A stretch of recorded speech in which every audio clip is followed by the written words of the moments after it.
The US military is flexing its air power muscles in the Middle East with supersonic bomber flights in the region. Before we dive in the video, please take a moment to subscribe to the channel and stay always one step ahead on every singly global news and important even. Give a thumbs up and share the video with your friends and family and be an upstander. Let's move on. The US military's B-1 Lancer carried out another mission around the Middle East this week. The supersonic bomber has flown several missions around the region since the beginning of November. US military B-1 Lancers have been busy in the Middle East this month. The latest mission is the third time in just a little over a week that the supersonic bombers have been used to put American air power on display in the region. US Central Command, CENTCOM, said on Monday that B-1 Lancers recently conducted missions in its area of responsibility, which spans over 4 million square miles and stretches diagonally from Egypt to Kazakhstan, for the third time in 8 days, demonstrating the ability to rapidly project combat power. The B-1B Lancer is a multi-mission supersonic aircraft that the US Air Force has described as the backbone of America's long-range bomber force. Capable of flying at 30,000 feet and traveling at speeds of over 900 miles per hour, faster than the speed of sound, this decades-old aircraft can be heavily armed with a variety of conventional precision and unguided bombs and missiles. It has previously deployed on combat missions in Afghanistan, in Iraq, and in southeastern Europe during NATO's air campaign against former Yugoslavia. The US military announced the first of the recent B-1 Lancer missions on November 5th, saying that the mission was designed to build agility and interoperability between US and partners, while demonstrating the ability of the US military to respond to crises and contingencies across theaters. 3 days later, on November 8th, CENTCOM announced another mission, that time publishing photos of US F-16 fighter jets escorting the heavy bomber. It is unclear exactly when the most recent mission took place.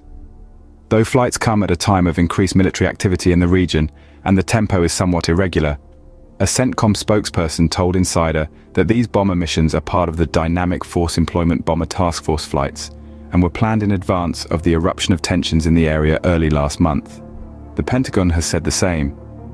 It's important to differentiate the Bomber Task Force mission from the current situation in the Middle East. Pentagon Press Secretary Brig General Pat Ryder said at a briefing on November 6th, recognizing that, again, it does demonstrate to our allies and our partners the capabilities that we have to respond to a variety of situations, while also, again, showing our potential adversaries that we have these capabilities. Tensions across the Middle East remain high as Israel's war against Hamas stretches into its 6th week, and Iran-backed militias continue to attack US forces in Iraq and Syria with drones and rockets. Over the past month, the Pentagon has confirmed more than 50 attacks on its service members, although some think tanks like the Washington Institute for Near East Policy have pegged this figure much higher. US Defense Secretary Lloyd has announced retaliatory strikes on 3 separate occasions, each time targeting Iranian assets in eastern Syria, with the most recent airstrikes occurring on Sunday. These self-defense strikes have hit a weapons storage facility, a training facility, and a safe house.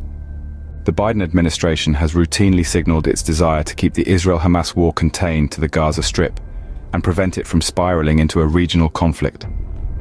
In repeated messages of deterrence to Iran and its proxies, the Pentagon has dispatched a large amount of combat power to the area, including aircraft carriers, destroyers, cruisers, fighter aircraft, and an Ohio-class submarine, while vowing that it will continue to take any action to protect American troops and facilities.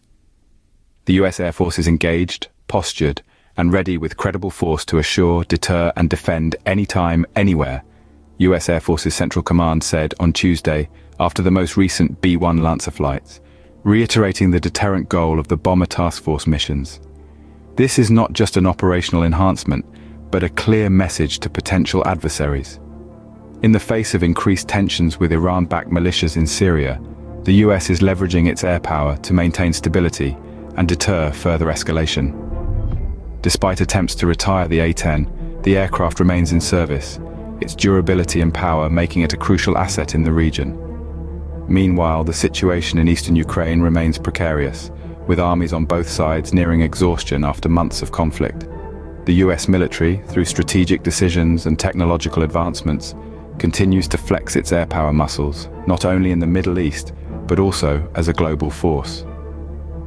The US military continues to make its presence felt in the Middle East, a testament to the enduring strength and adaptability of its air power.